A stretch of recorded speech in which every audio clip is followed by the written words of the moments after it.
Jadi sebenarnya nggak berbeda jauh dengan fungsi pada matematika biasa ya atau kalkulus. Fungsi itu eh, sederhananya gini. Bentar.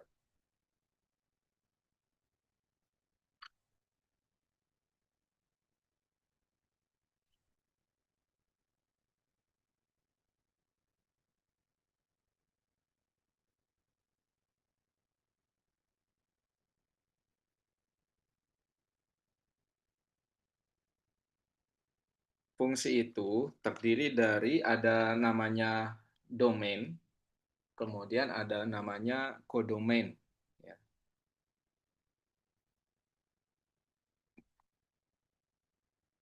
Oke.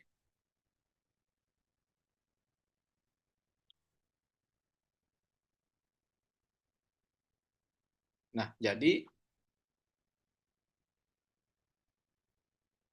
domain ini, bentar.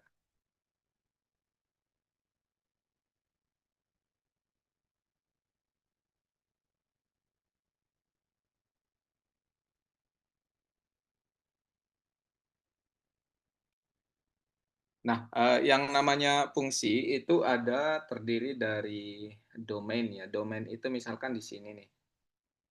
Ada eh, daerah A, kemudian ada daerah B. Nah, yang namanya fungsi itu, ini syarat fungsi ya. Kalau Anda melihat di sini, fungsi kompleks adalah aturan yang memasangkan setiap titik Z anggota D dengan satu dan hanya satu titik W pada bidang W. Jadi ada Z, W. Kalau misalkan kita cocokkan yang ini ya, kita anggap sebagai Z daerah asal, ini adalah daerah hasil. Jadi bilangan fungsi itu selalu dari asal dan hasil, pasangan asal dan hasil, atau domain dan kodomain ya. Ini domain yang Z, ini kodomain yang W. Jadi di sini ada ketentuan bahwa setiap titik Z anggota ya, D, berarti di sini D besar aja ya, domain W ini adalah W besar kodomain. Nah, ini ada anggotanya, misalkan 1, 2, 3. Di sini 4, 5, 6. Nah, jadi di sini aturannya adalah memasangkan setiap titik Z anggota D, setiap titik, ini 1, 2, 3 ini kan anggotanya ya. Dengan satu dan hanya satu titik W pada bidang W. Itu sudah memenuhi aturan fungsi. Jadi dia hanya satu saja. Ini ya, misalkan ini, nah seperti ini. Ini adalah fungsi. Yang perlu diperhatikan bahwa setiap anggota D ini, 1, 2, 3 ini harus berpasangan dengan W. Ya, nggak boleh misalkan kita punya D seperti ini ya, kemudian punya W. 1, 2, 3. Di sini misalkan 4, 5, 6 ya hasilnya. Nggak bisa kita seperti ini. Nah, ini ada 3 yang tidak memiliki pasangan dengan W. Itu nggak boleh. Maka itu bukan fungsi. Ya. Atau anggota D ini, selain dia harus berpasangan semua, dia harus berpasangan kalau di sini ya, satu dan hanya satu titik W. Ya, anggota D ini satu dan hanya satu titik W. Maksudnya, yang sini itu nggak boleh berpasangan dengan dua titik W. Misalnya gini, ini udah bukan fungsi ya. Misalkan ini D, ini W. 1, 2, 3. Ini 4, 5, 6. Nah, misalkan seperti ini. Ini 1 dengan 4, 1 dengan 5, 2 dengan 6 misalkan ya.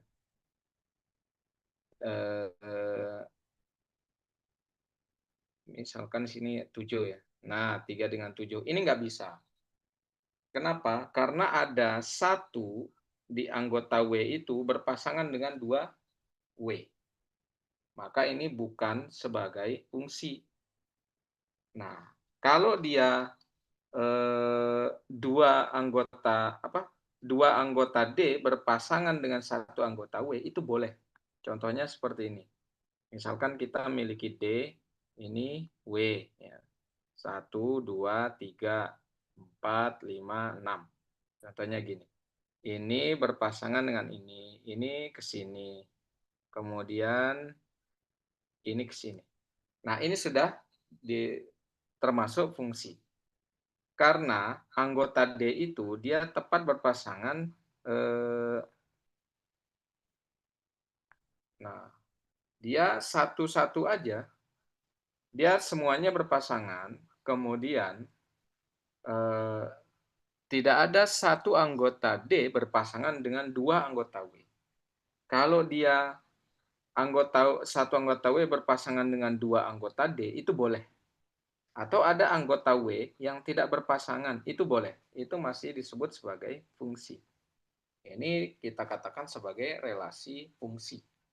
Yang penting anggota D ini dia hanya berpasangan apa ya? Gimana membahasakannya? Tepat berpasangan satu ya dengan anggota W.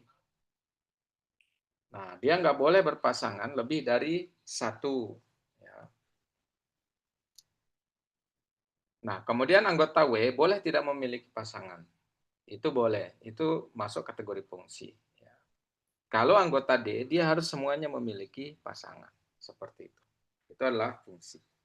Nah, fungsi tersebut kita tulis sebagai W sama dengan FZ. W adalah fungsi dari Z. Atau W ini kita sebut sebagai daerah hasil, ini sebagai daerah asal. Nah, himpunan D itu adalah asal, domain dari fungsi, dari F. Ya, kita nulisnya domain fungsi. Ya, kemudian kalau kita melakukan pemetaan, ini di slide berikutnya. Coba kita lihat. Nah, seperti ini dia. Jadi ini adalah bidang Z atau yang hasil tadi. Asal ya. Kemudian bidang W ini adalah hasil. Jadi relasinya seperti ini. Ini adalah bidang Z, ini adalah bidang W. Kemudian dia tepat berpasangan. Kalau misalkan ini 1, 2, 3 misalkan. Di sini hasilnya adalah 1, 4, 6 misal. Maka fungsinya ini adalah F sama dengan ya 2X. Bukan. Ini 9 misalkan ya. X kuadrat. Fungsinya adalah X kuadrat. 1 kuadrat itu sama dengan 1. Maka hasilnya ke sini. Kalau X-nya kita ganti dengan 2, ini kan asal ya. X-nya kita ganti dengan 2, 2 kuadrat, maka sama dengan 4. Maka dia berpasangan dengan 4. Kemudian 3 kuadrat, ini kita ganti, maka dia akan berpasangan dengan 9. Maka fungsinya itu adalah X kuadrat. Seperti itu. Nah, maksudnya gimana? Kalau misalkan kita nanti memiliki persamaan, Z itu tetap aja kita balik ke X plus Y. Ya. Nah, nanti X-nya berapa, Y-nya berapa. Hasilnya di sini, fungsi XZ. Ya. Jadi misalkan, taruhlah di sini ya, fungsinya X kuadrat ya. Di sini 1, misalkan ya, 0,1. Maka hasilnya gimana? Hasilnya adalah 0,1 juga. Ya. Maka kita pasangkan dia seperti ini. Nah, pemetaannya seperti ini. Kalau misalkan dia 0,2, misalkan ya, atau 2,1 misalkan, ternyata hasilnya itu adalah 3,6 misalkan di sini. Nah, maka kita pasangkan dia seperti ini. Ya. Daerah asal kita pasangkan dengan daerah hasil. Seperti itu. Ya, jadi bidang Z kita hubungkan dengan bidang W, hasil. Nah, ini contoh, ya, contoh fungsi. Misalkan ya, ABC ini adalah fungsi kompleks dengan domain semua titik pada bidang Z. Kita bisa mengganti Z-nya ini terserah dengan, kalau kita mau sederhanakan misalkan ya, ya ini Z-nya tentu kita ganti dengan W-nya nanti sama dengan X plus IY gitu ya. Plus 1 min I, tetap aja kayak kemarin. Maka yang ini adalah kita gabungkan, kok plus satunya nggak ada. Nah, plus 1. X-nya kita gabungkan dengan 1, berarti X plus 1. Nah, ini IY-nya berarti plus gitu, IY min I. Kan seperti itu. Nah, berarti ini adalah X plus 1 itu plus I dalam kurung itu, Y min 1. Fungsinya seperti ini. Nah, untuk mendapatkannya, kita bisa mengganti X-nya berapa, ya. Nanti Y-nya berapa. Kita bisa ketahui ini daerah asal. Daerah asalnya terserah kita, daerah asalnya X-nya misalkan kita mulai dari 0,0. Kemudian 1,1 misalkan ya, 2,2 misal nih. Maka hasilnya berapa? Kita masangkannya begitu. Ya. Kalau dia 0,0 berarti X-nya kita ganti 0, Y-nya 0. Ya, kalau ini kita ganti 0 berarti 1, min 1 gitu. Nah, berarti nanti di sini 0,0 itu berpasangan dengan 1, min 1. Kalau kita balik ke yang tadi, ini,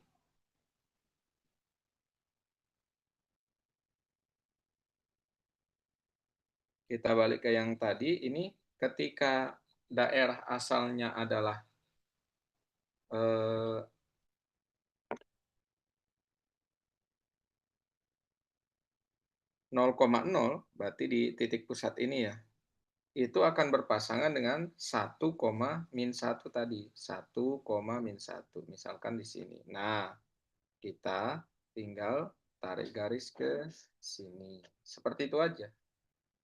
Ini asal, ini hasil, gitu ya. Hasil ketika kita substitusikan nilai. Ya, jadi seperti itu aja dia. Sorry, maju. Nah, dan seterusnya. Nah, ini juga nanti bisa kita ganti nilai, harusnya nih 4Z nih. Kemudian Z kuadrat min 5Z dan seterusnya. Nah, untuk yang D, ini juga bisa kita ambil semua titik kecuali, ada kecualinya. Ketika Z sama dengan setengah. Kenapa kecuali Z sama dengan setengah? Karena kalau kita substitusikan Z sama dengan setengah, maka kita akan dapatkan di yang ini ya. Misalkan kita taruh Z sama dengan setengah. Ya. F gitu. Z, nanti kita gimana melakukannya. Maka kita sederhanakan dulu, baru kita cari nanti kalau di limit ya baru kita limitkan gitu. Kita cari bentuk sederhananya dulu. Nah, kalau dia seperti ini kita substitusikan aja 3 min Z, kemudian min 2, Z-nya kalau dia setengah, kenapa dia dilarang gitu ya, atau dikecualikan. Kalau kita masukkan di sini, setengah, gitu, plus 1, maka nanti di sini, misalkan kalau yang di atas 3 min setengah, maka ini 2,5 ya misalkan per. Nah, di sini hasilnya adalah min 1 plus 1 per 0 ya. Yang ini 5 per 2 per gitu ya. 0, kalau dia per 0 itu bukan tak hingga hasilnya, tapi tidak terdefinisi. Ingat bahwa setiap anggota apa namanya domain itu harus berpasangan dengan kodomain. Nah, jadi kalau ini kan tidak terdefinisi ya, atau nggak ada ya, nggak bisa kita sebut hasilnya. Jadi daerah asalnya ada, misalkan ya satu ada hasilnya, dua ada hasilnya. Nah, tapi ketika kita pasang di sini setengah, ya, kalau di sini kan ada hasilnya entah berapa ya, punya pasangan. Ini ada pasangannya. Nah, ketika setengah, itu kan tidak terdefinisi. Ya. Artinya dia tidak memiliki pasangan. Nah, ketika di sini salah satunya tidak memiliki pasangan, itu kan menyalahi fungsi aturan fungsi yang kita diskusikan tadi, bahwa daerah domain ini dia harus berpasangan. Entah dia berpasangan dengan ini, nggak apa-apa. Yang penting ini satu tepat berpasangan. Ya. Nah, tapi kalau dia tidak berpasangan seperti ini, maka dia menyalahi fungsi. Makanya yang fungsi Z ini yang Z sama dengan setengah dikecualikan. Karena ketika kita memasukkan nilainya setengah, dia tidak memiliki hasil atau tidak terdefinisi. Sedangkan daerah hasil harus berpasangan dengan daerah hasil. Daerah asal harus berpasangan dengan daerah hasil. Nah, ketika daerah asal tidak memiliki pasangan dengan daerah hasil, nggak bisa. Beda tadi ya, kalau misalkan seperti ini. Di sini 1, 2, 3, 4, 5, 6, 7. Ini ada pasangan, pasangan, pasangan. 7 nggak ada pasangannya, nggak masalah. Itu tetap kita sebut sebagai fungsi. Nah, tapi dalam kasus ini setengahnya ada, tapi hasilnya nggak ada. Itu yang menjadi salah seperti itu. Makanya dikecualikan Z sama dengan setengah. Oke. Nah, balik lagi seperti tadi bahwa tetap kita berpatokan bahwa Z itu adalah X plus I, Y. Nah, ketika kita rubah dia ke dalam bentuk fungsi, daerah hasilnya adalah W, untuk mencari hasil ini dengan daerah asalnya adalah fungsi Z, maka kita bisa urai bahwa ketika ini adalah bilangan kompleks, hasilnya seharusnya juga bilangan kompleks. Nah, makanya kalau Anda perhatikan, nanti daerah hasil itu, W itu bentuknya adalah U, I, V. Ya. U, I, V. Anda perhatikan, ini tidak ditempeli I. Ini ditempeli I. Berarti ini adalah real. Yang ketempelan I itu selalu imajiner. Seperti itu. Ya. Nah, kalau dia seperti itu, U-nya bisa saja bentuknya X, Y, imajinernya juga X, Y. Ya. Berarti nanti ada real way, ada imaginer way. Real way yang mana? Ya U. Imaginer way yang mana? Ya I, V. Yang V-nya, karena ada tempelan I yang menunjukkan itu adalah imajiner. Nah, kalau dia bentuknya seperti ini, Z sama dengan R cos theta plus I sin theta, maka hasilnya, daerah hasilnya, tadi kan dia harus berpasangan ya. Ini adalah FZ, ini adalah W. Kalau bentuknya FZ-nya itu polar, maka nanti hasilnya juga berbentuk polar. Gimana mengetahuinya? Kalau di sini kan jelas ya. Cos theta itu berarti real karena tidak ketempelan I.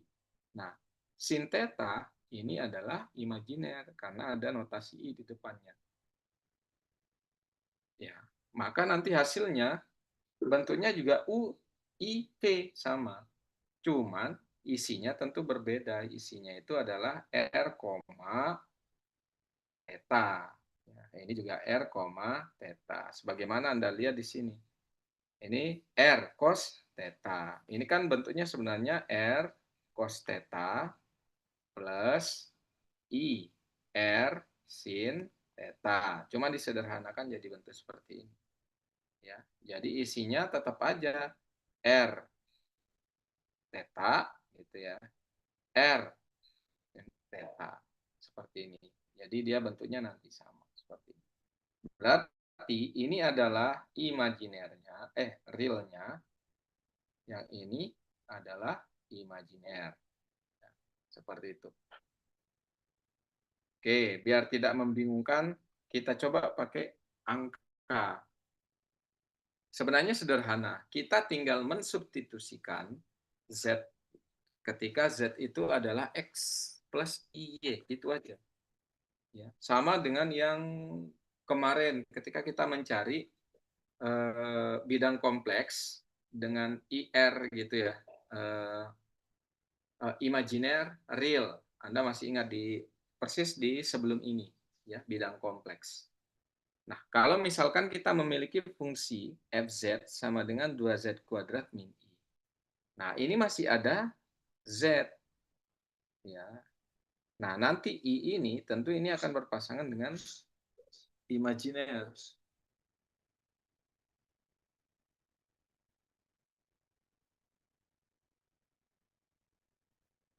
Nah, jadi kita tinggal substitusikan aja.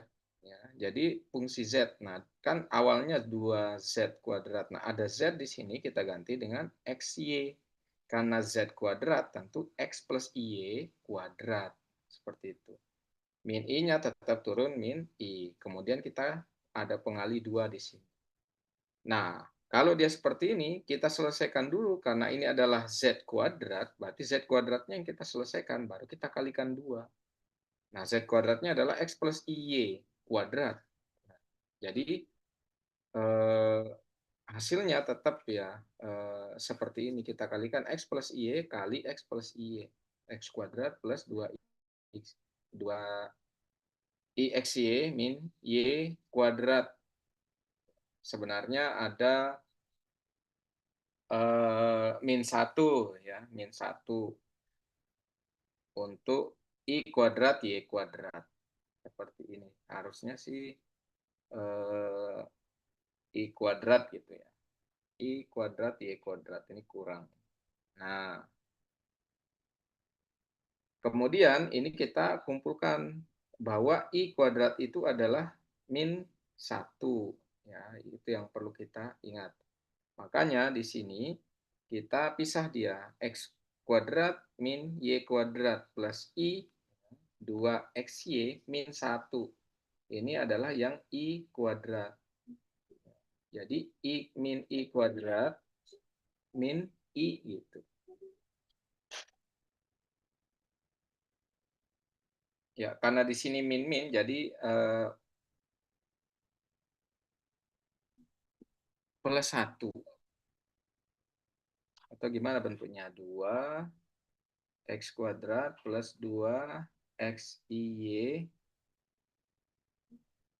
min ya, I kuadrat Y kuadrat min I. Uh, disederhanakan, nanti bentuknya kan seperti ini. Dipisah ya.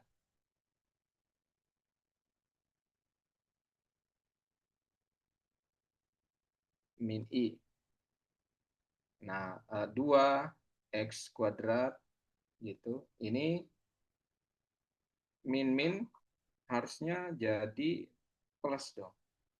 I kuadrat itu adalah min 1. Min 1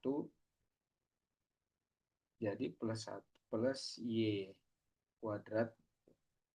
Kemudian plus ini 2x I, Y min I. Nah, ini bisa kita keluarkan 2x kuadrat plus Y kuadrat. I-nya kita keluarkan, plus I, ya, 2xy. Kemudian, untuk min I-nya itu berarti, jadi dia seperti ini. Ini sepertinya kurang tepat tandanya ya. Atau saya yang salah? Kalau kita urai, oh ini plus, ini harusnya plus plus IY kuadrat. Ya, jadi benar, min Y.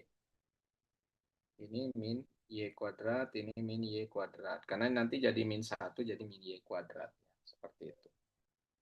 Udah, nah dari sini kita tahu bahwa eh, ini kan tidak ketempelan I ya. Tidak ketempelan I, berarti ini adalah U-nya atau realnya. Tadi U itu adalah real. Kemudian I, V, karena jelas-jelas ada I di sini, maka V-nya itu adalah imajiner. Berarti V-nya adalah yang ini, 2X, Y min 1. Seperti itu. Sederhana ya, kita tinggal mengganti Z kuadrat ini dengan X plus IY, itu aja. Nah, nanti kalau dalam bentuk U dan V yang perlu kita ingat, U ini adalah real, itu aja. Ya, real, V ini adalah imajiner. Seperti itu. Nah, kita lanjut. Bagaimana kalau bentuknya polar? Ya. Kemudian soalnya seperti ini. Tentukan fungsi Z ya. Ketika Z fungsi Z dengan persamaan Z kuadrat plus I. Ya, kalau dia bentuk polar, kita tinggal mengganti Z-nya ini dengan R cos theta plus I sin theta. Nah, jadi karena bentuknya Z kuadrat plus I, ini Z kuadrat kita ganti dengan R cos theta plus I sin theta. Karena ada kuadrat, kita kuadratkan. Plus I, yang ini ya, ini turun sesuai dengan persamaan aslinya. Nah, kita tinggal kalikan aja sebenarnya. Ya, kalau mau mengalikan ya berarti R gitu ya. R cos theta itu plus I sin theta. Kita kalikan dengan ini R cos theta plus I sin theta. Kemarin saya sudah di pertemuan sebelumnya kita sudah jelaskan. Ini R kali cos theta plus I sin theta. Ini kita anggap sebagai misalkan ya. Ini X, ini Y. Ini X, ini Y. Jadi ini kayak X X kali XY kali X kali Y. Seperti itu. Nah, gimana? Jadi kita nggak usah ini kan kayak 1 kali 2 gitu ya. Kali 1 kali 2 atau 1 kali 2 kali 1 kali 2. Jadi bebas kita tukar-tukar. Karena perkalian itu kita bolak-balik ya sama aja. Ya. Nah, tapi kita nggak usah mengalihkan X dengan Y. Karena dia akan balik seperti semula. 1 kita kalikan dengan 2 aja. 2 kita kalikan dengan 1. Nggak akan ada perubahan. Jadi kita kalikan saja yang sejenis. Oke, X-nya dengan X kita kalikan, Y-nya dengan Y. Udah gitu aja. Makanya di sini R kali R, nanti R kuadrat. Nah, kemudian cos theta plus I sin theta kita kalikan dengan cos theta plus I sin theta. Jadinya gimana ya? Cos theta kali sin theta. Berarti gini. Ini nggak usah kita jabarkan ya, karena perkalian biasa. Maksudnya gini.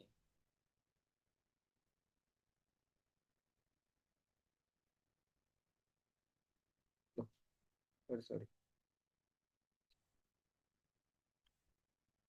Ya, maksudnya kalau tadi R kali R ya kan udah R kuadrat ya. Kemudian kalau di sini cos theta plus I sin theta. Di sini nggak muat. Cos theta plus I sin theta kali gitu aja cos theta plus I sin theta. Nah, kalau kemarin kan kita menggunakan rumus de Moivre sebenarnya, gampangnya ya. Nah, ini kalau kita menggunakan manual kita kalikan biasa. Cos kali cos berarti cos kuadrat theta. Ya, cos theta kali cos theta. Kemudian cos theta I plus ya, plus I sin theta cos theta. Kan seperti itu. Kemudian yang ini juga plus ya, I sin theta cos theta. Nah, baru yang terakhir adalah I kuadrat plus I kuadrat eh, sin kuadrat theta. Seperti itu. Nah, nanti jadi akan ketemu ada I kuadrat itu sama dengan min 1. Berarti kalau kita kelompokkan, kita pisah yang II dengan yang tidak. Berarti cos kuadrat theta, ini ketemunya min sin kuadrat theta. Nah, yang di sini ini kan 2 kali ya I sin theta cos theta. Karena I sin theta cos theta plus I sin theta cos theta. Berarti 2I sin theta cos theta. Nah, itu untuk kuadratnya. Berarti R kuadratnya tadi sudah. Kemudian cos kuadrat theta min sin kuadrat theta plus 2I sin theta cos theta plus I. Oke. Nah, sekarang karena di sini sudah ada, ini ada I, ini ada I. Ya, jangan lupa bahwa R kuadrat ini kita kalikan dengan ini. Jadi nanti hasilnya adalah R kuadrat kita kalikan dengan yang ini, plus R kuadrat kita kalikan dengan yang ini. Ya. R kuadrat cos kuadrat theta min sin kuadrat theta, plus R kuadrat I sin. Nah, ini sin theta cos theta, ya, 2 sin theta cos theta, kalau di sifat trigonometri itu sama dengan sin 2 theta. Jadi I-nya tetap ya 2 sin theta cos theta jadi sin 2 theta. Nah, ini R kuadrat I sin theta plus I. Nah, kita bisa keluarkan I-nya. Ya, berarti I-nya adalah 1 ya. Ini untuk mewakili plus I. Kemudian kita kalikan dengan R kuadrat sin 2 theta. Nah, sekarang sudah kepisah nih. Ini ada yang ketempelan I, berarti ini V. Kemudian yang ini nggak ada I-nya, berarti ini U. Jadi kalau Anda diminta bentuk U dan V, Anda tinggal substitusikan sebenarnya. Ya, seperti ini. Nah, kalau kita menggunakan rumus de Moivre kemarin, bahwa kalau ada pangkat di sini, ketemu dengan sudut, sebenarnya kan jadi pengalih saja. Ya, kalau rumus de Moivre kemarin, ringkasnya itu adalah R kuadrat gitu ya. Cos dalam kurung ya, cos 2 theta plus I sin 2 theta. Singkatnya gitu. Kalau kita kuadratkan yang ini, bentuk ringkasnya seperti ini. Tinggal plus I. Ya. Nah, kalau Anda ngelihat ya, sifat-sifat trigonometri bahwa cos kuadrat theta min sin kuadrat theta itu sama dengan cos 2 theta. Ya. Jadi dia diperingkas saja sebenarnya. Jadi kita sebenarnya bisa mengalihkan, dia bentuknya begini aja. Berarti R kuadrat cos gitu ya, 2 theta plus R kuadrat sin 2 theta plus I. Ya. Ini ada I-nya ya, sorry, ada I. Nah, ya balik-balik lagi bentuknya nanti seperti ini. Ini sebenarnya, ini kalau kita mau ringkas, ini adalah R kuadrat gitu, cos 2 theta. Karena cos kuadrat theta min sin kuadrat theta itu sama dengan cos 2 theta. Nah, yang ini kan bentuknya tadi seperti ini ya. Ya udah sama dengan yang. Nah, kalau kita rubah, keluarkan I-nya, nanti bentuknya jadi seperti ini. Oke. Jadi nanti kalau di soal, Anda cuma diminta menentukan U, V gitu aja. Ya. Sampai sini, ada pertanyaan dulu sebelum saya lanjut. Ini sebenarnya perkalian biasa ya. Perkalian. Anda boleh menggunakan, biar nggak semerawut kelihatannya. Anda boleh menggunakan yang ini. Anda boleh menggunakan cara ini ya. Anda substitusikan kemudian melakukan perkalian biasa. Misalkan karena Anda nggak ingat ya sifat-sifat trigonometri. Ya udah, kalikan biasa aja, kemudian nanti pisahkan mana U sama V. Jadinya bentuknya seperti ini. Atau Anda menggunakan rumus de Moivre kemarin. Moivre ya. Bahwa kalau misalkan R kali cos theta plus I sin theta. Nah, ini Anda kuadratkan. Nah, berarti kan R-nya Anda kuadratkan, R kuadrat. Nah, sudut ketemu kuadrat jadi pengali. Jadi cos 2 theta gitu ya, 2 theta plus I sin 2 theta. Nah, boleh juga. Toh juga hasilnya sama. Ya. Tapi jangan lupa bahwa ini hanya untuk ini untuk Z kuadrat ya yang ini. Nah, berarti masih ada plus I-nya. Berarti Anda sini tambahin plus I, baru Anda pisah. Ya, seperti itu. Ada pertanyaan?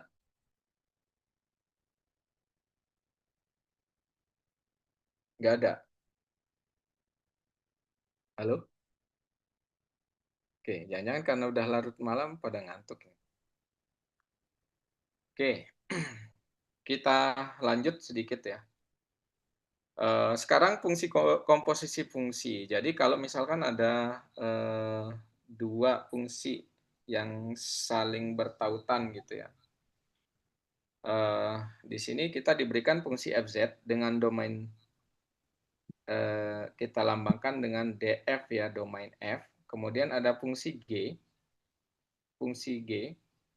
z dengan domain dg.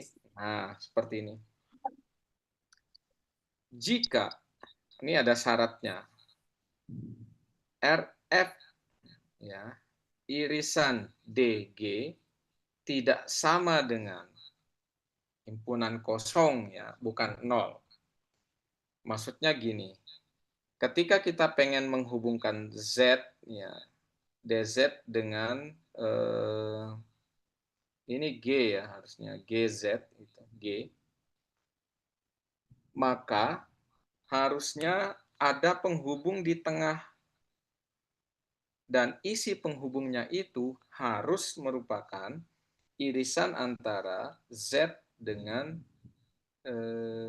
g ya. Irisan R dengan D misalkan gitu ya, nggak boleh sama dengan kosong. Maksudnya gini, ini ada daerah asal, ini ada daerah hasil. Nah, di tengah-tengahnya ini ada fungsi. Jadi fungsi ini haruslah mengandung hasil dari D ini D misalkan ya, E, F, G gitu. Nah, E ini kan hasil dari D ya. Nah, kalau kita bikin fungsi, ini adalah domain, ini adalah hasil. Nah, hasil ini kita gunakan lagi untuk fungsi G seperti ini. Nah, E ini haruslah yang digunakan oleh G harus sesuai dengan spesifikasi dari G. Maksudnya gini, bingung juga ya melogikakannya. Jadi D ini misalkan produk apa ya? Kayu gelondongan ya. Ini ada mesin D. Bahan bakunya kayu gelondongan. Hasilnya adalah papan di sini. Papan. Nah, papan ini akan digunakan untuk produksi selanjutnya oleh G. G ini targetnya misalkan kursi ya, hasilnya kursi. Nah, spesifikasi papan, misalkan yang dihasilkan di sini papan ukuran 2 meter, 3 meter, 4 meter, seperti itu. Nah, mesin G yang membuat kursi, ya dia harusnya menggunakan spesifikasi yang hasil dari D. Salah satu lah. Bisa 2 meter, bisa 3 meter, bisa 4 meter. Anda nggak akan bisa menjadikan kursi kalau spesifikasi mesin G ini adalah papan ukuran 5 meter. Nggak mungkin. Kenapa? Karena di sini dia cuman D ini menghasilkan ukuran 2 meter, 3 meter, dan 4 meter. Ya. Nah, kalau dia spesifikasinya misalkan, oh dia bisa menangani papan 3 meter, kan bisa, ada hasil dari D yang ukurannya 3 meter. Berarti nanti Anda bisa membuat kursi seperti itu. Ini maksudnya ya, RNF DG ini tidak boleh sama dengan kosong. Jadi nggak boleh spesifikasinya ini tidak berkaitan dengan G. Misalkan G ini harus dia di sini misalkan papan ukuran 3 meter. Nah, berarti nyambung karena di sini D itu menghasilkan papan ukuran 3 meter dan G itu juga membutuhkan papan yang ukuran 3 meter. Nyambung dia, seperti itu. Jangan G membutuhkan papan ukuran 5 meter di sini nggak ada, adanya ukuran 2, 3, 4. Berarti di sini kosong, karena tidak ada yang saling bersinggungan ya. Di sini menghasilkan 3, di sini membutuhkan 3 gitu. Ya, di tengah-tengah ketemunya nih. Seperti itu. Nggak bisa Anda menghasilkan 3, butuhnya 5, nggak ketemu, di sini kosong. Ya, oh maaf kita nggak menghasilkan 5 gitu. Maka nggak jadi kursi. Maksudnya seperti itu. Oke. Kalau kita umpamakan ya dengan yang ini ya. Jadi prosesnya gini, kalau dia ini saya yakin udah juga di kalkulus ya. F bundaran G. Mohon Anda perhatikan, karena saya pastikan salah satu soal itu bentuknya seperti ini. F, O, G. Atau kita bacanya F bundaran G dari Z. Bagaimana prosesnya? Kita mulainya dari belakang. Jadi, F, gitu. Kita ambil fungsi dari G, Z. Jadi kita mulainya dari belakang. Terus ke depan. Seperti itu. Nah, yang perlu Anda perhatikan bahwa tidak berlaku hukum komutatif bahwa G bundaran F untuk fungsi Z itu tidak sama dengan F bundaran G Z. Hasilnya nggak akan sama. Makanya tidak berlaku hukum komutatif. Nggak bisa Anda tukar-tukar. GOF sama aja dengan FUG, nggak bisa. Bukan GOF ya. G bundaran F sama aja dengan F bundaran G, enggak, beda. Nah, ini nanti yang perlu Anda buktikan. Contoh, kita memiliki fungsi fz persamaannya ini. Kemudian fungsi gz persamaannya ini. Nah, Anda diminta menentukan G bundaran F untuk Z. Nah, jadi Anda tulis aja, karena yang ditanyakan adalah G bundaran F. G bundaran F, ya, fungsi Z. Anda tulis dulu yang lengkap fungsi G-nya. Fungsi G-nya ya. Karena mulai dari belakang. G fungsi Z. Jadi Anda tulisnya gini. Berarti sama dengan gitu ya. Kalau saya ngerujuk ke sini. Anda mulai dari belakang. F, Z, G, gitu ya. Atau kalau tadi saya bilang, Anda tulis aja dulu fungsi lengkap G. Z kuadrat plus Z min 1 plus I. Ini bentuk lengkap dari fungsi G. Sekarang, setiap Z yang di sini, ya, ini kan ada 2 Z. Anda substitusikan dengan fungsi F. Itu aja intinya sebenarnya. Jadi Anda, karena ini G fungsi F, gitu ya. G bundaran F, Anda tulis dulu lengkap G-nya. Baru Anda ganti dengan F setiap Z dari fungsi G ini. Jadi nanti, nah Anda tukar. Oh, Z untuk F itu adalah 3Z min I. Nah, di sini Anda ganti 3Z min I. Jangan lupa ada kuadratnya. Plus. Oh, ada lagi Z. Ganti lagi dengan 3ZI dalam kurung 3Z min I. Nah, kemudian min 1, sini min 1 plus I. Udah gitu aja. Nah, baru Anda selesaikan ini. Oh, kuadratkan dulu. Kuadratkan. Nanti akan menghasilkan, misalkan seperti ini ya. 9Z kuadrat min 6.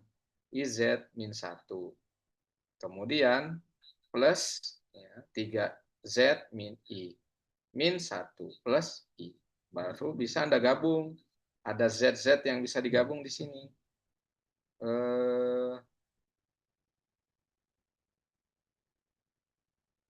Oh, yang mengandung I, ya, yang I, yang bisa kita gabung. Yang ini Z-nya di sini ada I-nya, jadi nggak setara. Yang bisa kita gabung, nah ini ada min 1 dengan min 1, jadi min 2. Kemudian min I plus I hilang. Ya. Berarti ini tetap 9Z kuadrat min 6IZ plus 3Z min 2. Seperti itu. Nah, bagaimana kalau ini misalkan fungsi FOG, F bundaran G. Berarti Anda tulis lengkap dulu F-nya yang depan ini. F-nya adalah 3Z min I. Nah, sekarang selanjutnya Anda ganti Z yang ini. Ini kalau fungsi FOG, F bundaran G ya. Z ini dengan fungsi GZ. Berarti 3 kali dalam kurung Z kuadrat plus Z min 1 plus I. Udah selesai. Udah semua keganti. Lanjut, turunkan yang ini. Min I. Udah. Anda tinggal kalikan aja. Berarti 3Z kuadrat plus 3Z. Ya, ini kalikan. Min 3 plus 3I. Min I. Udah selesai. Ya. Apakah ada yang bisa digabung? Ada yang sama-sama mengandung I. Ini berarti sama dengan 3Z kuadrat. Gitu ya. Plus 3Z. Kemudian yang sama-sama mengandung I plus 2I min 3 udah selesai. Seperti itu aja. Ada masalah terkait dengan G bundaran F dan F bundaran G? Ada? Halo? Nggak ada?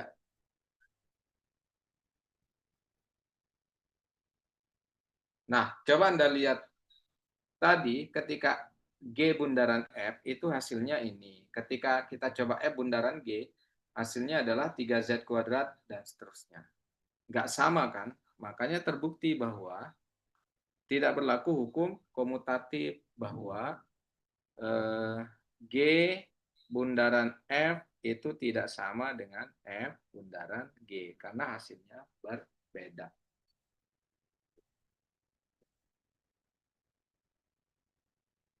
Ah, ini dia. Oke. Nah, sekarang kita ngelihat interpretasi geometris. Jadi, kalau misalkan setiap variabel bebas ya, Z sama dengan X plus Y, ini sebenarnya sama aja dengan konsep yang tadi ya. Jadi ada seperti ini. Maka ini dia akan tepat berpasangan dengan satu ya. Jadi nggak mungkin dia satu ini hasilnya dua gitu. Misalkan ya, sini hasilnya dua. Nah, seperti ini. Bisa menghasilkan dua hasil. Nah, ini sama aja dengan tadi ini A, ini B. Kalau dia, ini kan asal, ini hasil ya. A ini asal, B ini hasil. Satu, dua, tiga, misalkan empat, lima, enam. Nah, ini menghasilkan dua hasil. Nggak mungkin. Itu fungsi, ya, menyalahi aturan fungsi. Maka dia bukan fungsi kompleks. Ya, seperti itu. Kecuali yang seperti ini. Tadi ya, satu, dua, tiga, empat, lima misalkan. Sini seperti ini. Nah, ini boleh. Dua ini, satu dan daerah asalnya satu dan daerah asal dua menghasilkan hasil yang sama. Itu boleh.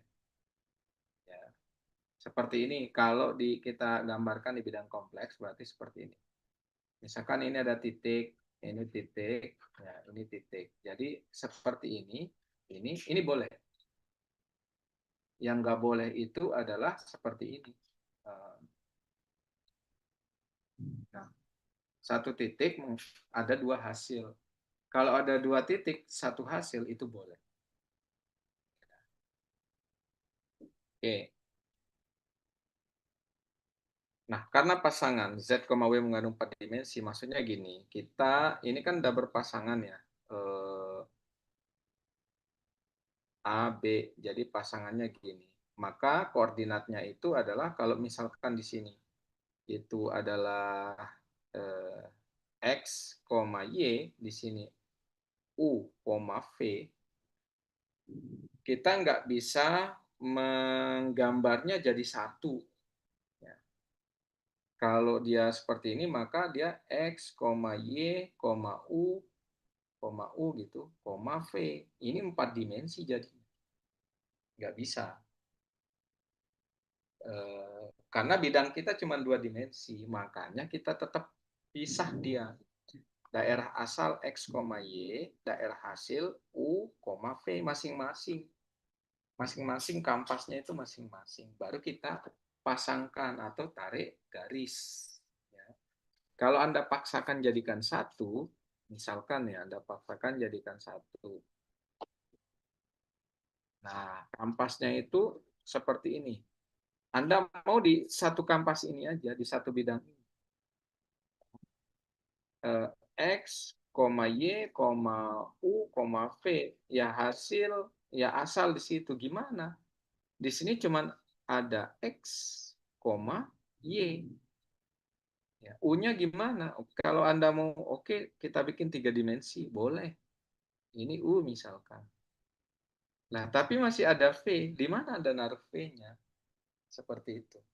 Sedangkan kalau Anda tarik garis ke sini, ini adalah min U. Nggak bisa Anda jadikan sebagai V. Makanya di sini nggak bisa kita memandang fungsi tersebut sebagai bidang 4 dimensi. Maka kita tetap berpasangan, kita bikin dia daerah asal dan daerah hasilnya tetap terpisah. Seperti itu. Oke. Nah, jadinya dia bisanya memang seperti ini. Ini bidang Z gitu ya, ini bidang W. Misah dia, daerah asal dan daerah hasil, baru kita pasangkan seperti ini. Ya. Misalkan untuk 1,1 itu hasilnya adalah 1,3. Misal, kalau fungsinya itu adalah 2Z min 1 plus I, misalkan fungsinya seperti ini. Kita tinggal substitusikan aja semuanya, X plus Y-nya. Nah, seperti itu. Kemudian kita ngasih nilai bebas. Ya, nanti akan ketemu kalau Z-nya sama dengan 1,1, kita masukkan di sini, di fungsi ini. Ya. Fungsinya kan 2Z min 1 plus I. Nah, kita sederhanakan dulu. Berarti 2X plus IY gitu ya, min 1 plus I. Ini 2X gitu, plus 2IY min 1 plus I. Kita bisa kumpulkan bahwa dua yang real dengan yang real yang tidak ketempelan I, berarti 2X min 1. Nah, ini untuk X-nya. Di Z nanti kita kasih nilai. Kemudian 2 plus ya, 2IY plus 1 gitu. Kalau di sini nih. Nah, atau dikeluarkan I-nya. Ini 2IY. Oh, bukan plus 1, plus I di sini. Plus I. Nah, berarti 2X min 1 plus I dalam kurung 2Y plus 1. Nah, maksudnya gimana? Kita tinggal coba aja. Kalau misalkan Z1-nya itu 1,1. Berarti X-nya 1, Y-nya 1. Kita masukkan aja di sini. Ya. Saat X-nya 1 dan Y-nya 1. Berarti 2 kali 1 min 1 plus I dalam kurung 2. Y-nya ganti dengan 1. 2 kali 1 plus 1. Maka akan kita dapatkan 2 kali 1 kan 2 dikurangi 1, 1. Plus I, 2 kali 1, 2 plus 1, 3. Nah, berarti X-nya 1, Y-nya 3. Makanya di sini ketika Z-nya sama dengan 1,1, ya, hasilnya adalah 1,3. X-nya 1, Y-nya 3. X-nya 1, Y-nya 3. Nah, ini untuk W1. Nah, terus ditarik garis seperti ini. Udah gitu aja sebenarnya, sederhana. Kalau Anda mau coba Z2 dengan koordinat 2, min 3, ya silakan. Nanti akan menghasilkan 3, min 5. Anda ganti X-nya dengan 2, Y-nya dengan min 3. Nanti hasilnya adalah X-nya 3, Y-nya min 5. Seperti itu. Tergantung fungsi W-nya nanti. Fungsi W-nya gimana. Ya. Oke. Nah, kalau misalkan fungsinya seperti ini ya, bentuknya polar, fungsi W-nya adalah Z kuadrat. Ya, paling gampang ya kita pakai de Moivre seperti ini. Kita tinggal substitusikan aja Z kuadrat, ya, bahwa Z-nya itu adalah R cos theta plus I sin theta. Kita kuadratkan. Jadilah dia R kuadrat cos 2 theta plus I sin 2 theta. Yang ini yang cos theta plus I sin 2 theta, ini yang R kuadrat ya, de Moivre kemarin.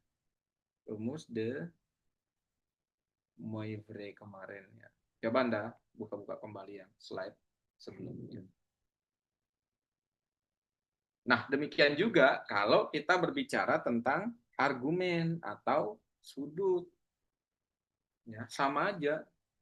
Jadi, ini daerah asal ya. Kita anggap saja sudutnya misalkan mulai dari 0,0. Nah, kalau dia dikuadratkan kan sudutnya 2 kali. Naik jadi 2 kali. Udah gitu aja.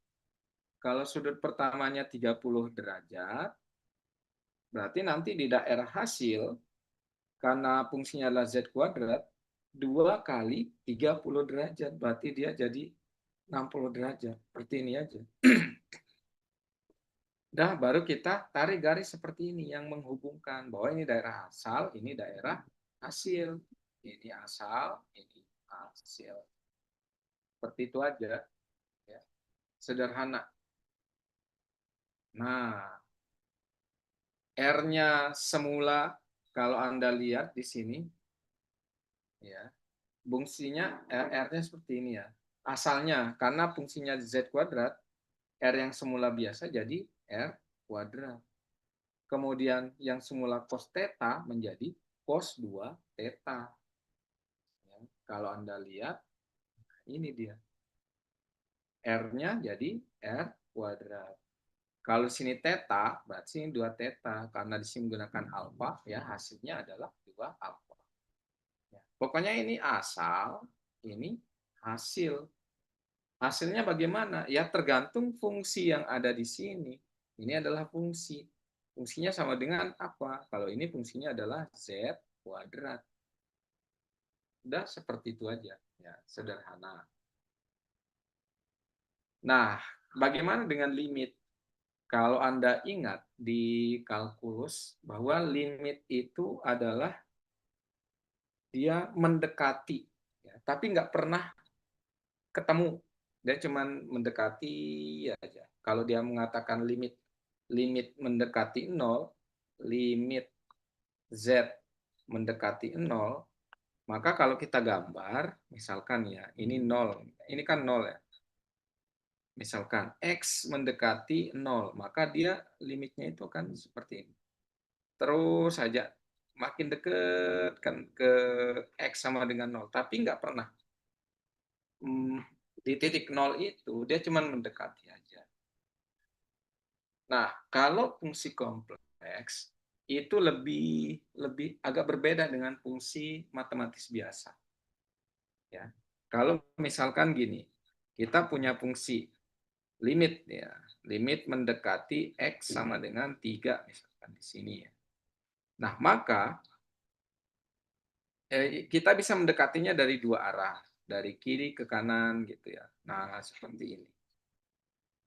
Udah selesai dia. Tapi kalau fungsi kompleks nggak bisa. Fungsi kompleks itu harus didekati dari semua arah. Ya. Kiri, kanan, atas, bawah, bahkan geser dikit, dikit, dikit gitu. Nah, kalau misalkan ini titik pusatnya di Z0, Anda harus mendekatinya dari sini, dari sini, dari sini. Dari semua ini, semua arah. Nggak cuma kiri, kanan, atas, bawah, tapi tenggara, apalah ya, arah mata angin gitu. Ya. Dan dia akan memiliki limit, atau akan dikatakan limitnya ada kalau Anda dekati dari sini, dari sini, dari sini, ya dari semua arah, itu hasilnya sama. Kalau ada satu saja yang berbeda, misalkan ya, Anda dekati dari sini, oke ketemu 5, dari sini 5, sini 5, sini 5, sini 5. Tiba-tiba Anda ada satu dari sini, hasilnya 3, maka dia tidak memiliki limit. Atau limitnya tidak ada. Yang perlu Anda ingat, satu saja gagal, bukan gagal ya, tidak sama angkanya dengan pendekatan dari arah yang lain, walaupun misalkan 5 arah sama semua hasilnya. Terus pas arah yang keenam beda hasilnya, angkanya beda. Itu tidak memiliki limit. Seperti itu. Oke. Kita langsung saja. Nah, epsilon ini sebenarnya error. Jadi gambarannya gini. Anda harus memilih nilai Z yang akan mendekati titik pusat. Z0 itu kan titik pusat ya. Dengan jari-jari tertentu ya. Sehingga mendekati daerah hasil, gitu. Mendekati daerah hasil yang errornya itu makin kecil. Kalau saya gambarkan misalkan gini ya analoginya.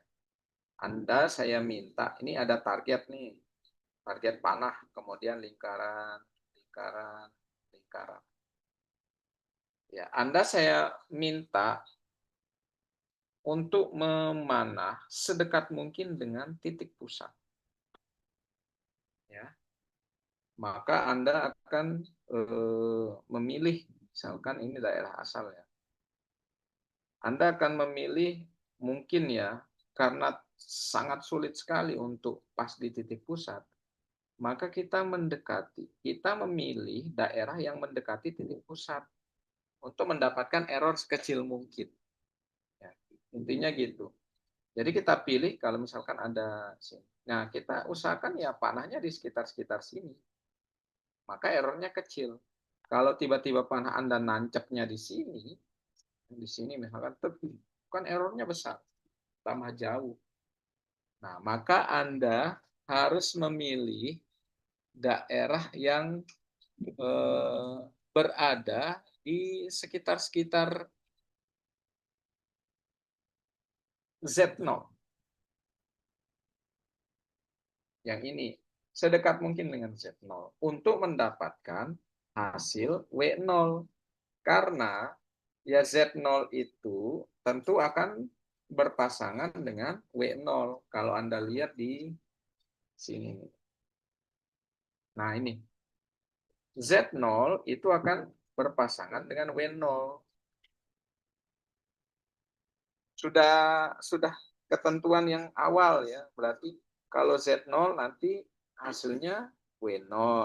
Kalau Z1 kita pasangkan dengan W1 seperti itu. Nih seperti ini. Nah, ini kan daerah asal, ini hasil. Tetap balik kan seperti semula. Nah, maka kalau soalnya itu Anda diminta hasil W0, ya tentunya di sini Z0 yang Anda pakai yang mendekati dari Z0.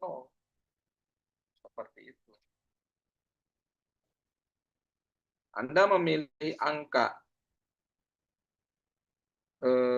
Z yang mendekati Z0 untuk mendapatkan W0. Oke. Maksudnya gini, apa maksudnya? Limit itu harus memiliki nilai yang sama di semua titik pusat, baru dianggap memiliki limit. Intinya itu, kalau yang di sini ya, yang limit itu. Maksudnya gini, misalkan kita punya, ini kan kita elektro ya, kita mau mengukur, kita punya lempeng nih, lempeng besi. Terus ada titik panas di tengah-tengah sini misalkan. Kita pengen mengukur suhu di titik pusat ini, di titik api ini. Ya. Atau tapi ekstrim juga ya kalau contohnya misalkan gedung dekanat misalkan ada apa ya, kebakaran, ada titik api lah ya, kebakaran ada titik api misalkan di lantai 2 di tengah-tengah. Nah seperti ini titik apinya. Kita pengen tahu berapa suhu di ruang apa yang di tengah-tengah, ruang statistik ya kalau nggak salah, di ruang prodi statistik. Karena kita nggak mungkin langsung mengukur di dalam ruang statistik, ini kan titik api ya. Kalau Anda taruh sensor di titik api, mungkin sensornya akan rusak.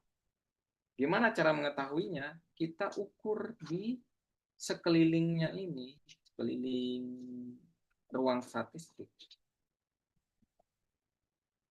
Untuk memastikan bahwa suhunya, taruhlah di sini 150 derajat ya, Celcius. Bagaimana kita berani memastikan bahwa suhu di dalam ruang statistik itu adalah 150 derajat? Caranya gimana? Ya kan kita mengukur sekelilingnya ya. Di sekeliling ruang statistik itu haruslah semua itu suhunya 150 derajat. Baru kita berani mengatakan, oh suhunya di dalam ruang statistik, titik api di statistik itu adalah 150 derajat. Anda nggak mungkin mengatakan, memastikan suhunya 150 derajat, kalau misalkan dari sini Anda ukur, ketemu 150, dari sini 150, dari sini 150. Dari sini cuma 50 derajat. Dari sini 75 derajat. Walaupun di sekelilingnya hampir sama 150, tapi ada satu titik itu 50 derajat, nggak bisa Anda mengatakan bahwa suhu di dalam itu 150 derajat. Ya. Karena ada satu titik berbeda sendiri. Itulah biasanya kalau Anda melakukan apa namanya? Kalibrasi sensor, maka Anda menggunakan rata-rata dari keliling-keliling itu di. Oke, kita langsung ke soal aja ya. Nah, di sini titik Z0 adalah titik limit domain atau asal. Ya. Titik Z menuju Z0 melalui sembarang lengkungan K. Seperti tadi ya, yang contoh yang tadi. Ini sebenarnya penjelasan yang ini nih. Ini sembarang titik ya menuju Z0 dengan membentuk lengkungan K. Ini kan K gitu ya.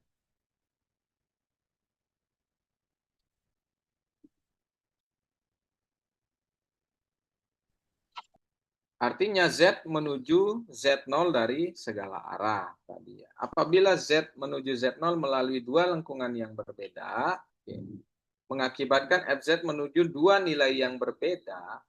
Tadi ya, ini Z0, Anda dekati dari sini, kemudian satunya dari sini. Kalau tiba-tiba hasilnya berbeda, maka limitnya tidak ada. Itu aja. Nanti soalnya saya minta, jadi bocoran ya, membuktikan ada atau tidak nilai limitnya. Bukan nilai limitnya. Limit fungsi tersebut ada atau tidak ada. Itu aja. Ya. Oke. Nah, kalau fungsi limit f z menuju z0, maka nilai limitnya tunggal. Maksudnya gimana? Ya seperti tadi. Ini daerah asal Z0. Ya. Kemudian ini hasil W0. Maka nilainya tunggal. Hasilnya itu tunggal. Ya. Kenapa? Karena ini adalah fungsi. Ya, fungsi. Kalau dia seperti ini, terus menghasilkan, nilainya tidak tunggal ya, dia menghasilkan dua nilai, W1, nggak bisa, itu bukan fungsi.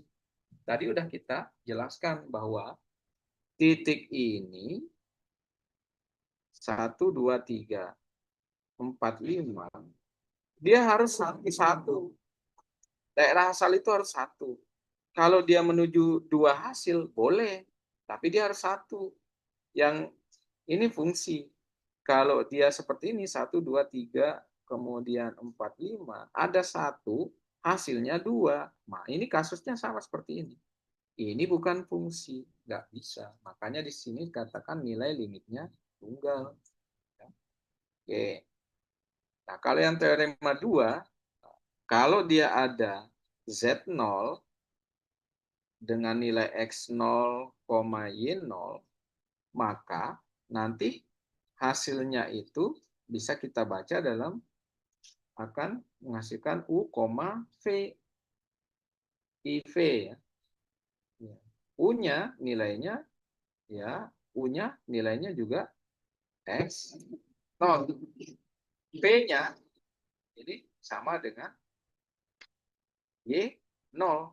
Karena ini adalah real, ini adalah imaginer. Oke. Nah, di dalam fungsi limit itu berlaku kalau limit fz plus gz artinya itu a plus b penjumlahannya. Kalau dia perkalian itu kita kalikan dengan a kali b. Kalau dia pembagian juga berlaku hukum pembagian. Maksudnya perkalian bilangan kompleks, operasi bilangan kompleks ya penjumlahan.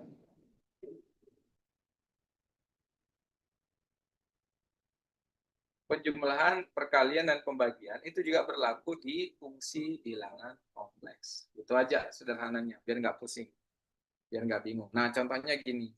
Ya. Kalau dia seperti ini, limit ya z kuadrat plus 1, Anda selesaikan dulu yang ini. Kenapa? Siapa tahu ada faktornya yang bisa menyelesaikan. Jadi dia bentuknya lebih sederhana. Jadi kalau dia seperti ini, Z kuadrat plus 1, sebelum kita mensubstitusikan Z-nya sama dengan I, kita sederhanakan dulu. Ya, itu intinya. Kita sederhanakan dulu persamaan. Kalau Z plus 1, ini kan bisa difaktorkan. Z kuadrat plus 1 itu adalah Z plus I kali Z min I. Ya. Kalau kita kalikan ini, dia akan balik lagi ke Z kuadrat plus 1. Ya. Kenapa? Karena di bawahnya itu ada Z min I. Nanti bisa kita coret. Tinggallah limit Z mendekati I. Tinggal, karena ini habis, ya, Z plus I. Barulah kita ganti. Karena limit Z mendekati I, Z-nya kita ganti dengan I. Ya. Berarti nanti tinggal I plus I. Makanya hasilnya adalah 2I. Seperti itu. Sederhana sebenarnya. Dan saya yakin Anda sudah mempelajari limit di kalkulus. Nah, bagaimana kalau dia seperti ini? Sama aja sebenarnya. Kalau Anda perhatikan, ini ketempelan I. Berarti ini adalah imajiner. Imajiner. Nah, yang ini tanpa ketempelan I. Berarti ini adalah real. Seperti itu. Nah, buktikan limit f z mendekati 0 tidak ada. Gimana caranya? Ini adalah fungsinya. Berarti kita harus menentukan f z0 dan kita lihat nanti hasilnya w0. Ya. Gimana caranya? Ya, jadi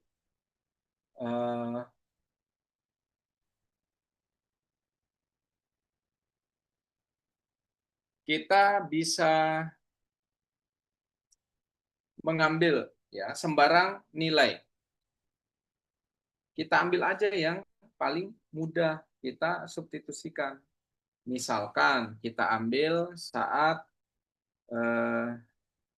Y sama dengan 0. Kenapa kita tidak ambil saat X sama dengan 0?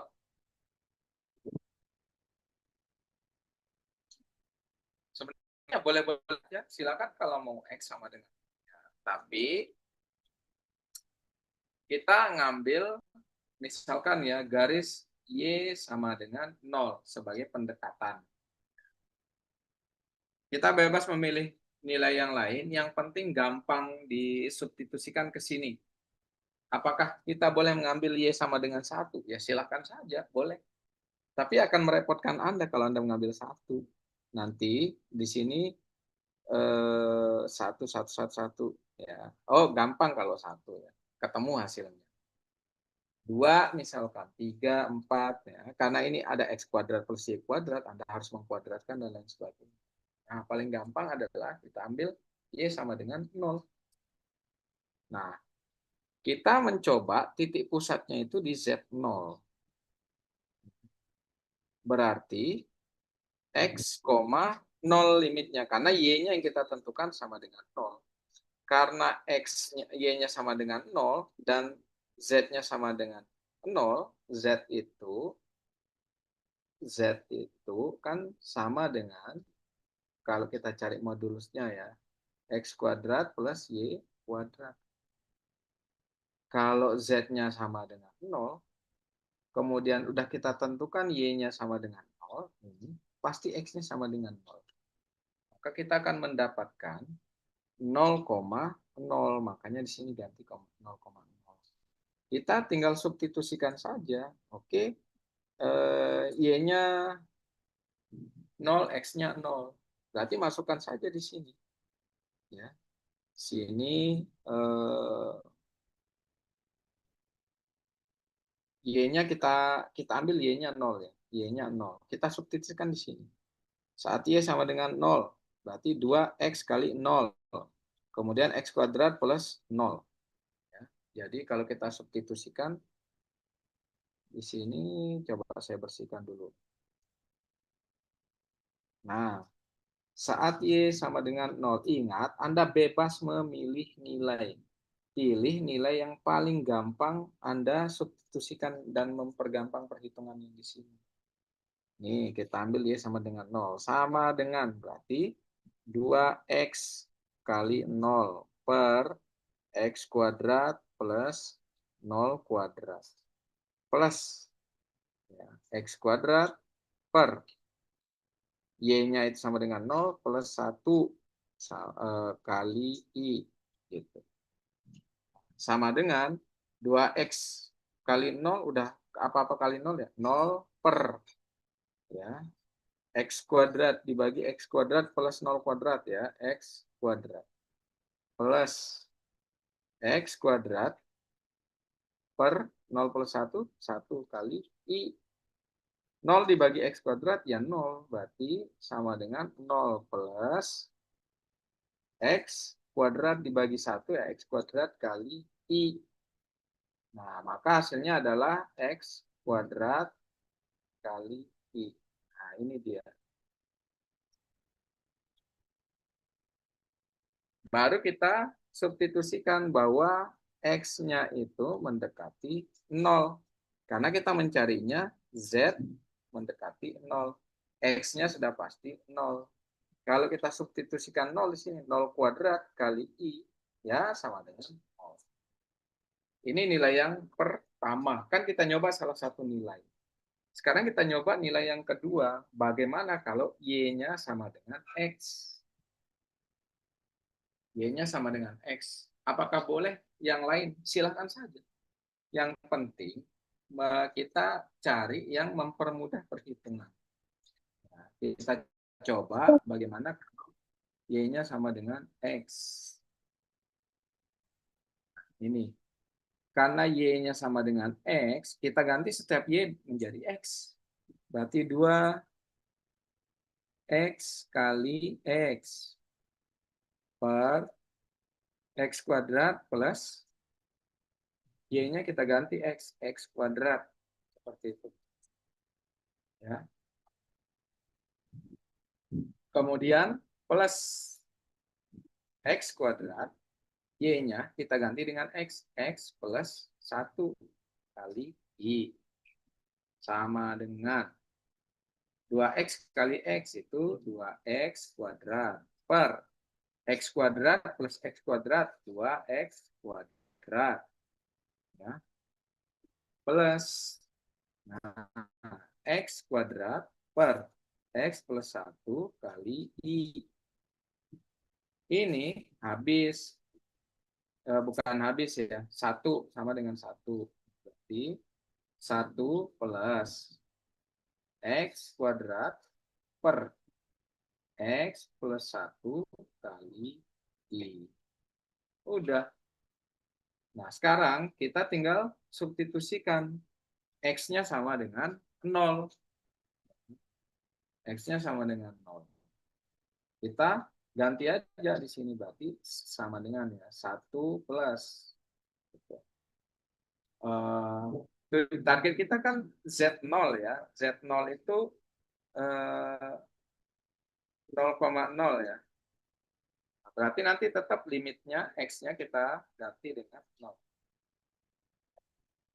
Kalau Y-nya, ini kan tadi udah kita coba Y-nya sama dengan 0, Y sama dengan X. 1 plus X kuadrat. X-nya kita ganti 0. 0 kuadrat per 0 plus 1 kali I. Jadi, ini dibagi 0 dibagi berapapun ya, 0 dikalikan I ya tetap aja 0. Nanti hasilnya adalah 1. Nah, hasil pertama tadi hasilnya adalah 0. Hasil kedua itu 1. Ya. Sedangkan kita sudah mengatakan kalau dia mendekati dari manapun, itu hasilnya harus sama. Jadi kalau 0, 0, 0 semua. Kita ganti Y sama dengan 0, 0. Kita ganti Y sama dengan X 0. Kita ganti Y sama dengan 2, hasilnya juga 0. Baru limitnya ada. Tapi ini ketika Y-nya kita coba sama dengan 0, kemudian kita dekati dengan Y sama dengan X, loh kok hasilnya 1. Ini udah berbeda. Maka limitnya tidak ada. Kenapa? Karena kita dekati dari dua jalur yang berbeda, itu hasilnya berbeda. Hasilnya adalah 0 dan 1. Sedangkan 0 itu tidak sama dengan 1. Seperti itu. Oke. Ini untuk pembahasan limit ya, selesai. Jadi kira-kira 1,5 jam. Oke, sebelum kita cukupkan, ada yang ingin ditanyakan? Jadi, oh ya, untuk UTS ya. UTS itu nanti kemungkinan ada 4 soal. Yang pertama ya, itu nanti bisa bolak-balik ya nomornya. Yang pertama itu terkait dengan eh, operasi matematis. Operasi matematis.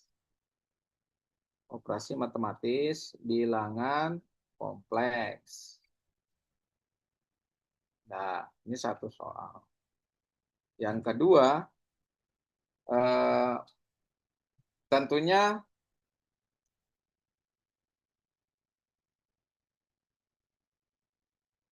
pengubahan, maksudnya apa ya? Dari rektangular ke polar dan eksponensial ya. Bentuk rektangular ke polar ke eksponensial. Eksponensial. Yang ketiga itu bidang. Bilangan kompleks. Ini yang kita bahas kemarin. Bidang bilangan kompleks. Dan yang terakhir adalah ini. Limit dan fungsi. Limit. Limit dan fungsi bilangan kompleks. Dah. Soalnya 4. Ya. Dan Anda, seperti yang pernah saya sampaikan, Anda boleh membawa 1 lembar catatan ukuran A4. Saya kira untuk yang operasi matematis, kemudian bentuk rektangular ke polar eksponensial, ini sebenarnya nggak perlu Anda pelajari. Anda ngelihat soalnya juga, oh ya, Anda tahu cara menyelesaikannya. Ya. Paling nanti Anda perlu cantumkan sifat-sifat trigonometri untuk membantu Anda mengingat ya di catatan Anda. Seperti itu. Ya, belum tentu juga bentuknya trigonometri, tapi Anda jaga-jaga saja. Ada bentuk trigonometri, tapi yang sudah umum gitu. Takutnya Anda lupa. Oke, ada yang ingin Anda tanyakan sebelum saya cukupkan?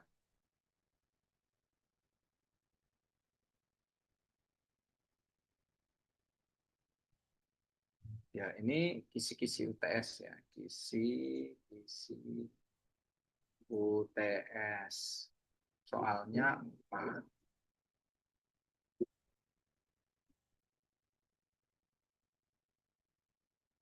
Ada yang ingin ditanyakan? Nggak ada? Kalau nggak ada, saya tutup ini.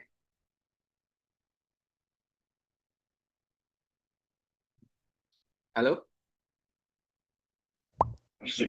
Nggak ada, Pak. Nggak ada? Ya. Oke. Sebelum ditutup, saya pastikan dulu Anda memvalidasi. Tadi jadinya saya hadirkan semua. Saya tandai hadir semua. Silakan divalidasi dulu siakangnya. Salah seorang. Oke, yang kelas C sudah divalidasi oleh Mas Aprian Lintang. Kemudian Kelas B sudah, Pak. kelas B. Ini kelas A belum. Yang mewakili kelas A silakan di presensi di validasi. Kelas B oke, sudah Kelas B. divalidasi. Mas Gilan Haris. Oke, terima kasih Mas Gilan. Kelas eh,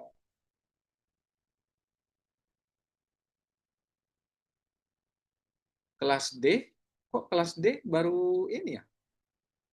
Oh iya, tadi kan nggak pertemuan ya. Oke, oke. Nanti saya minta Anda untuk ini lagi ya.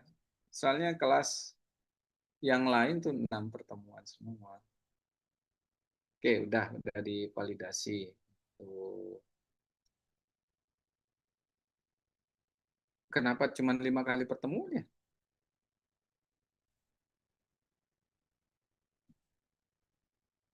Bukannya harusnya 6 juga ya? Oh, kayaknya Izin yang Pak, ya, saya 6 pertemuan Pak, kelas D Pak.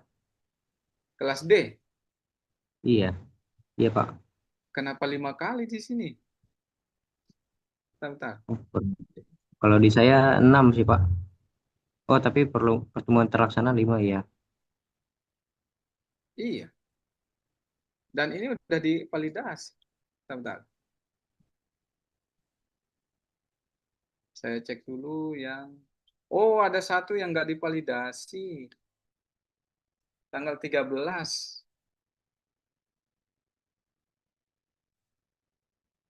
Wah, bentar, bentar.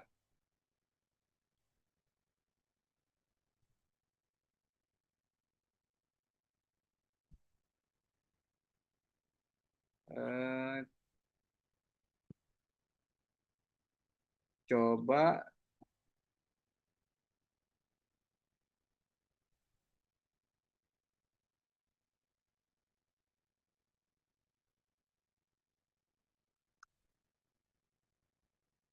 coba oh kayaknya satu kali apa bisanya satu hari satu kali validasi ya. Ya udah besok aja deh di validasi yang tanggal ini. Satu lagi tadi yang kelas A. Oh, udah divalidasi oleh Mas Henok. Ya, terima kasih Mas Henok. Oh, kok 5 kali juga ya? Oke, oke. Coba dicek. Oh, memang 5 kali. Ya, oke, nanti kita atur kembali. Baik, ada yang ingin ditanyakan sebelum saya cukupkan terkait UTS? Tapi jangan nanya soal ya.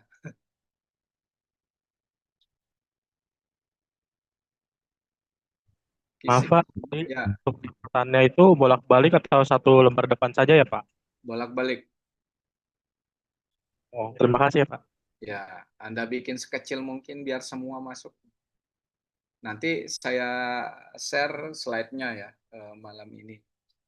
Dan sebenarnya ada 2 slide lagi, tapi karena tidak ada dikeluarkan di UTS ya, seperti janji saya kalau tidak kita bahas, saya tidak akan keluarkan. Mungkin belakangan aja deh saya kasihnya, biar Anda tidak terdistraksi belajarnya, biar Anda fokus. Oke, baik. Kalau tidak ada, saya cukupkan ya untuk pertemuan hari ini. Dan,